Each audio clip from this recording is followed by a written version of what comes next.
جب اللہ تعالیٰ نے حضرت نوح علیہ السلام کو نبوت دی تو وہاں کے لوگ کس چیز کی پوجا کرتے تھے؟ بتوں کی۔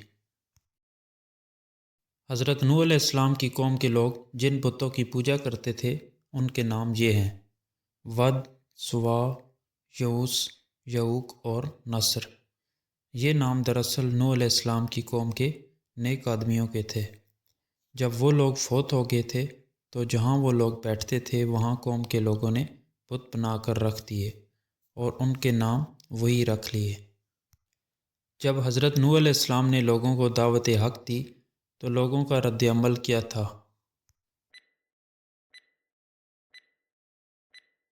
انہوں نے دعوت کو جھٹلا دیا۔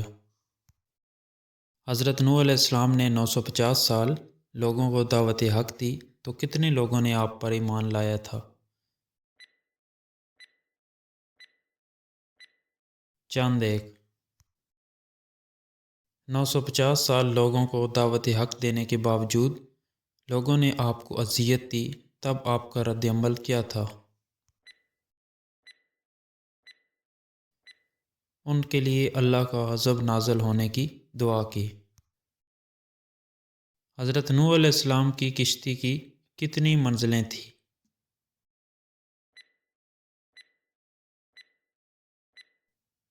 3۔ حضرت نوح علیہ السلام کی کشتی کی پہلی منزل پر مویشی اور جنگلی جانور تھے، درمیانی منزل پر انسان تھے اور بالائی منزل پر پرندے تھے اور اس کے اوپر چھت بھی تھی۔ طوفان نوح سے پہلے حضرت نوح علیہ السلام کو کیا حکم ملا تھا؟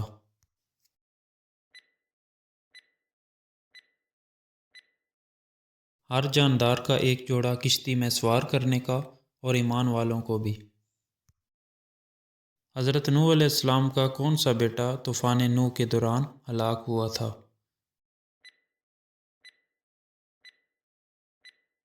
یام۔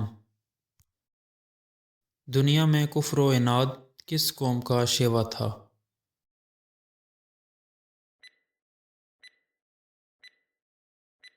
حضرت نوح علیہ السلام کی قوم کا۔ کس نبی کی قوم قیامت کے دن جھوٹ بولے گی کہ ان کے پاس کوئی رسول نہیں آیا تھا؟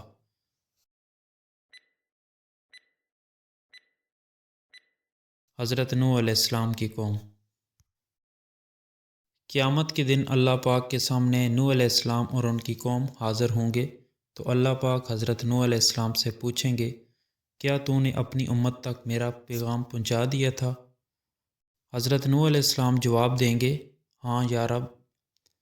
اللہ پاک پھر ان کی امت سے پوچھے گا، کیا تم لوگوں تک پیغام پہنچا دیا گیا تھا؟ وہ کہیں گے، نہیں، ہمارے پاس کوئی نبی نہیں آیا تھا۔ اللہ پاک نوح علیہ السلام سے پوچھیں گے، تیرا گواہ کون ہے؟ وہ عرض کریں گے، محمد صلی اللہ علیہ وآلہ وسلم اور ان کی امت۔ تب مسلمان گواہی دیں گے کہ نوح علیہ السلام نے تبلیغ کی تھی۔ یہ امت اپنے نبی محمد صلی اللہ علیہ وسلم کی گواہی کی بنیاد پر گواہی دیں گے۔